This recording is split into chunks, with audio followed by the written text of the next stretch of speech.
So Hatman, G-Man and Chris Andre recently made videos regarding the weight and physiques of Deontay Wilder and Alexander Usyk respectively. In what is typical fashion for these three gentlemen, the videos were very thoughtful and they were being presented in a very objective manner, free from any dogma. And these videos, I feel, highlighted a particular point of contention that's been present within boxing probably since the sport's inception. It's a debate that has been raging for decades, generations, and that debate revolves around the role of strength and conditioning within the sport of boxing.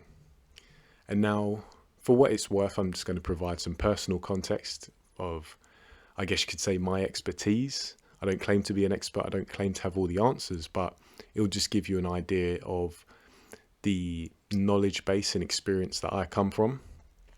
And so I've been involved in boxing for over a decade.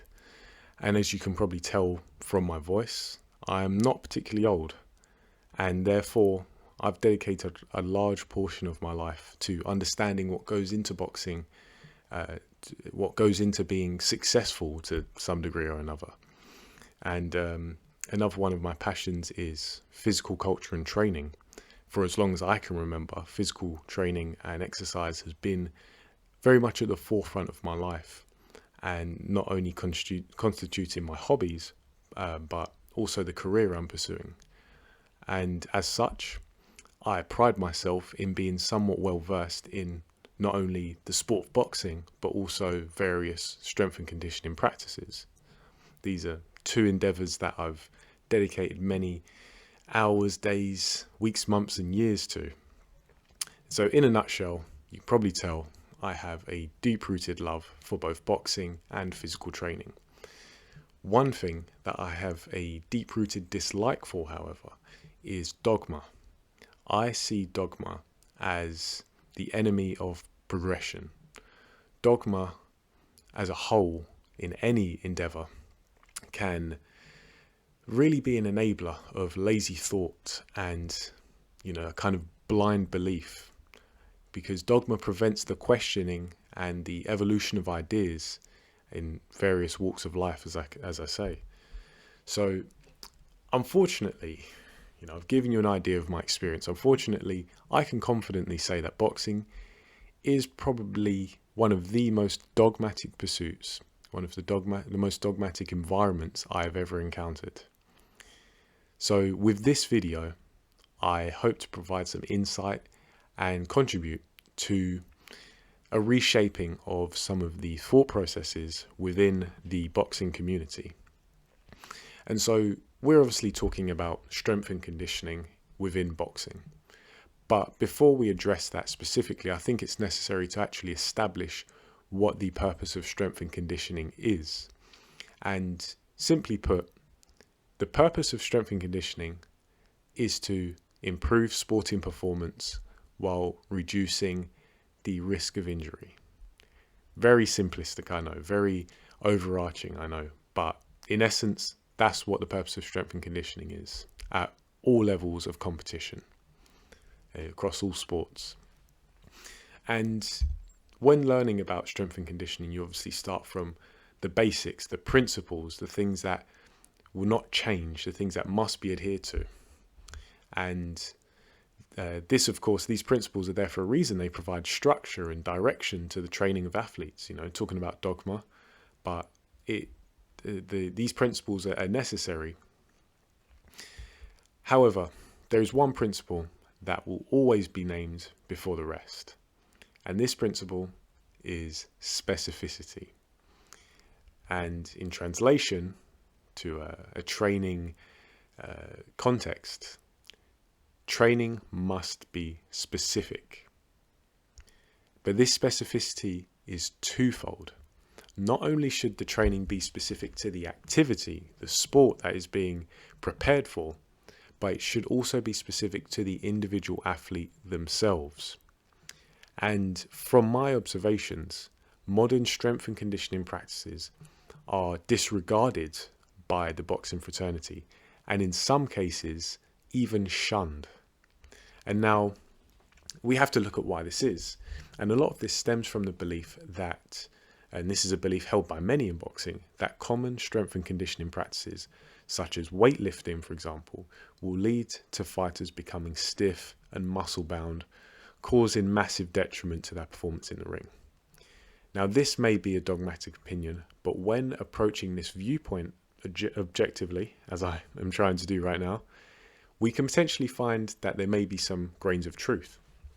And so, if we return to the specificity principle, the human body is what we're dealing with, and the human body is an incredibly versatile organism with the cells, tissues and systems being able to adapt to the most prominent demand of training.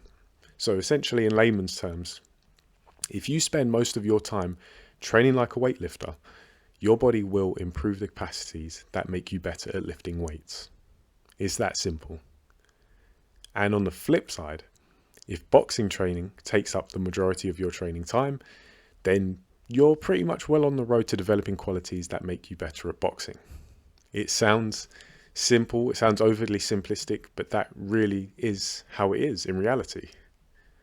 So any strength and conditioning professional worth their salt will understand that a balance can actually be struck between these two to receive the benefits from both. And so this balance will require the athlete, in this case a boxer, and their training team to understand that strength and conditioning is supplemental to the sport-specific practice. And as previously hinted at, it should not take up the majority of the athlete's training time. A worthwhile and effective strength and conditioning plan will involve exercises that develop overarching athletic qualities. Notice how I say overarching. These are some of the athletic qualities you've heard about before, and of course, they are there to improve the performance and reduce injury risk. Some of these athletic qualities you've heard of before. They may be strength, power, rate of force development, endurance, both cardiovascular or muscular endurance, flexibility, agility, speed. There are so many others as well. These raw improvements, the raw improvements of these qualities, are then refined during the athlete's sport-specific training. And of course, for a boxer, this will include the typical training methods you see, such as shadow boxing, pad work, bag work, sparring, and so on. So once again, the training that is prescribed is dependent on not only the needs of the athlete, but the demands of the sport. And boxing is a sport that places multiple demands on its participants. There is a need for strength, a need for power, a need for muscular endurance and agility, amongst many others.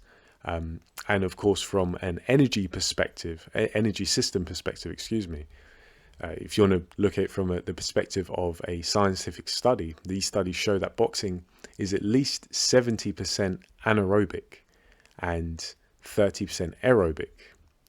And if we consider this, this is just a kind of rough estimation. You'll see 70 to 80% anaerobic and 20 to 30% aerobic. Okay, so it's the majority of boxing is anaerobic, which means respiration in when there's a low presence of oxygen.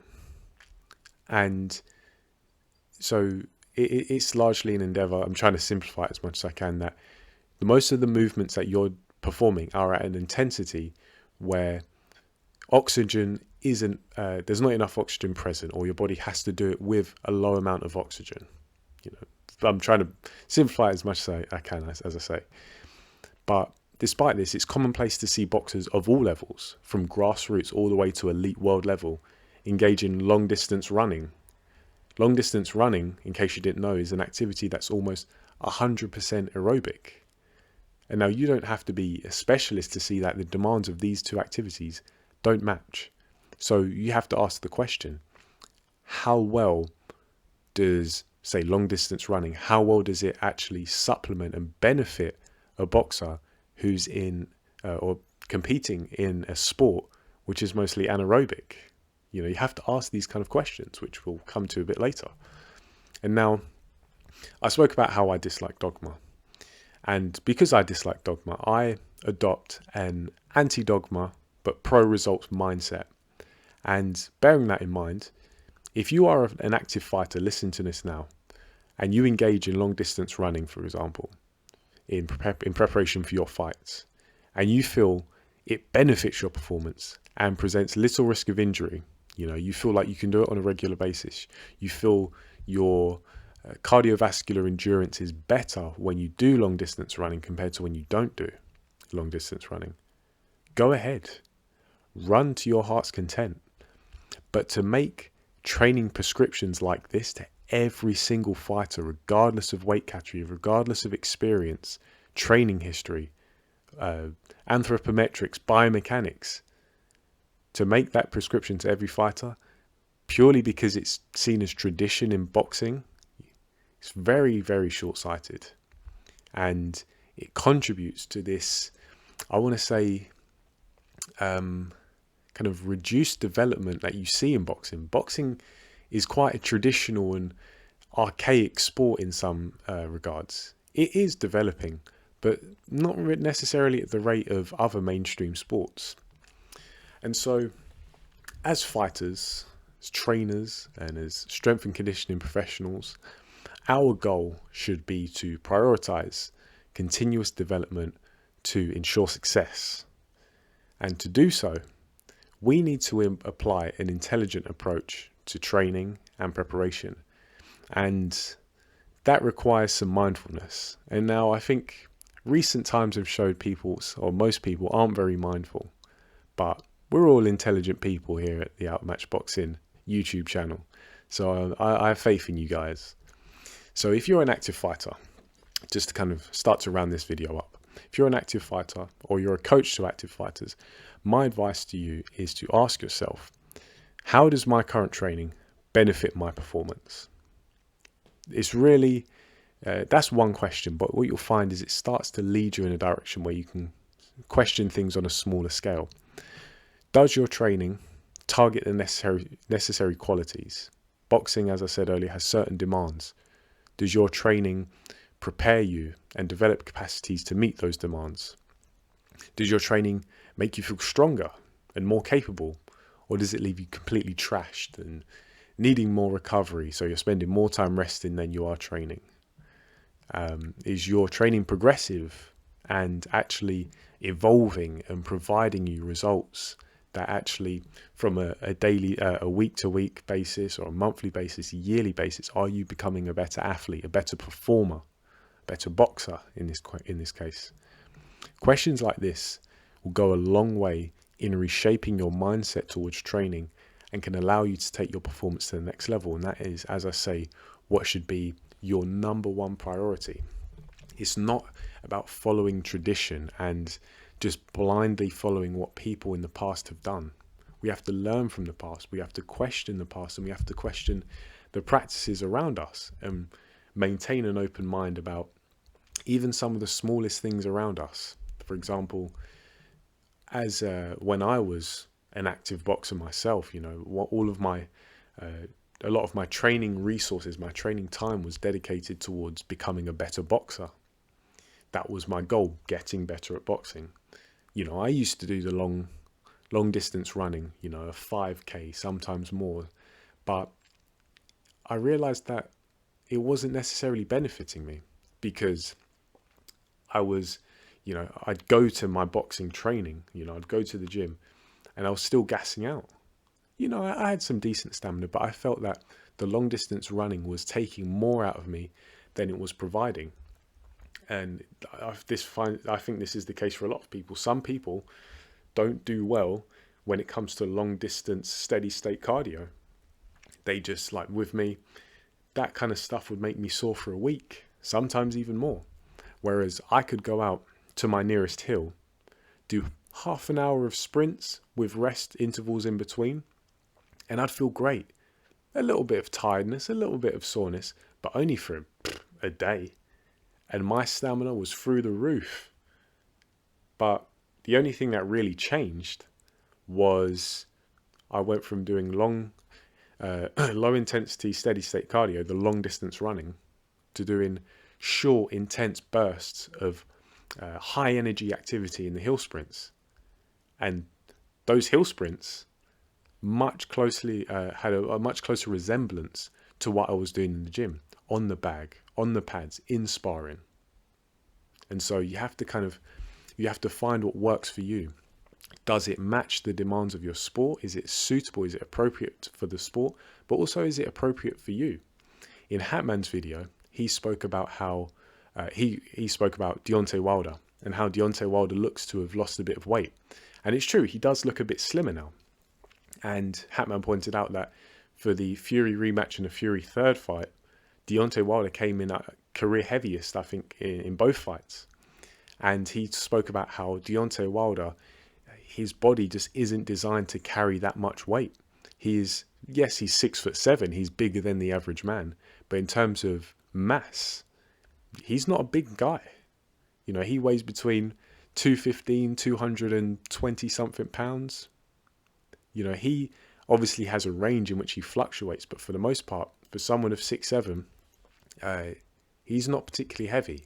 So for him to then focus on putting on a lot of muscle mass, a lot of hypertrophy training, it's going to have a detriment because it starts to deviate from being appropriate for him and his sport. And of course, many people would say that the detrimental effects were on display, especially in the third fight, when his stamina seemed to really leave him after, round 4, round 5? He seemed dog-tired after that.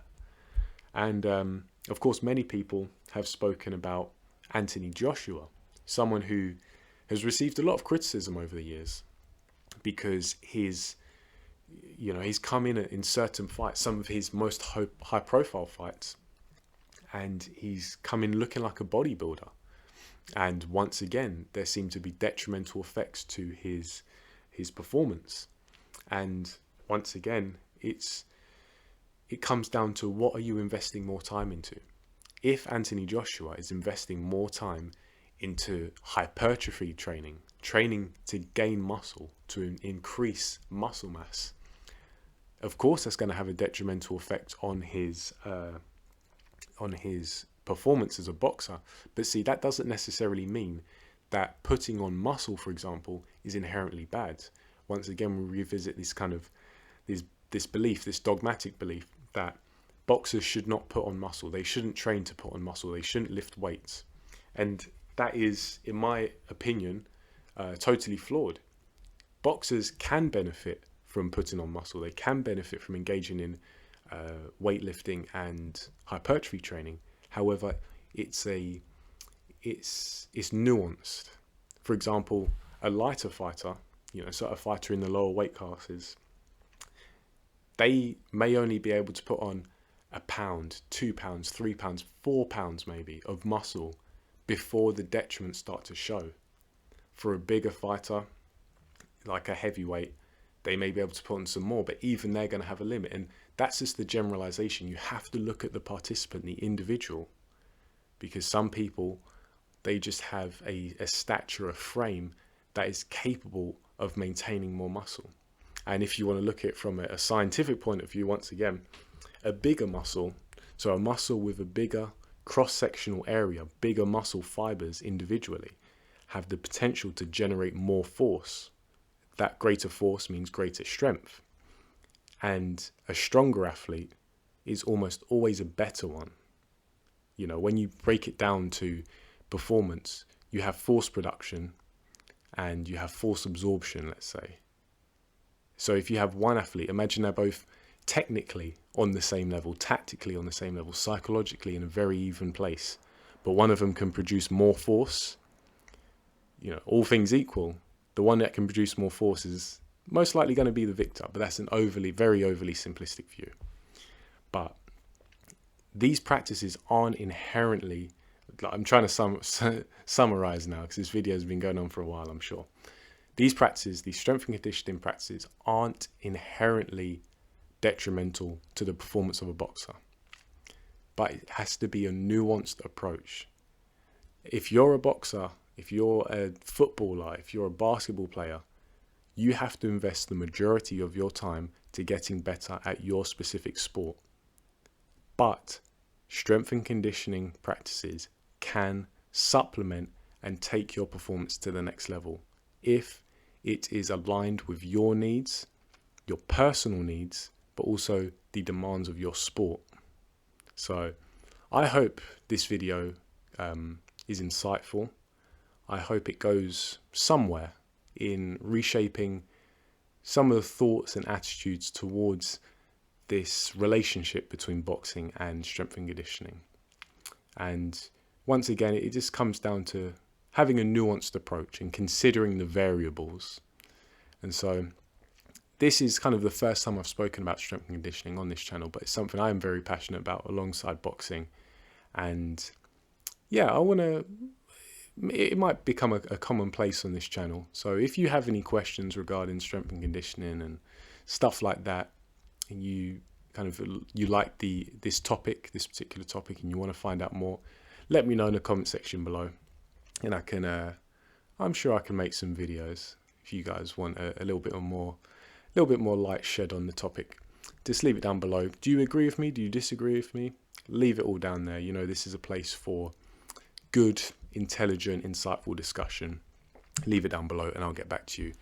And thanks for watching, of course, and I'll catch you in the next video.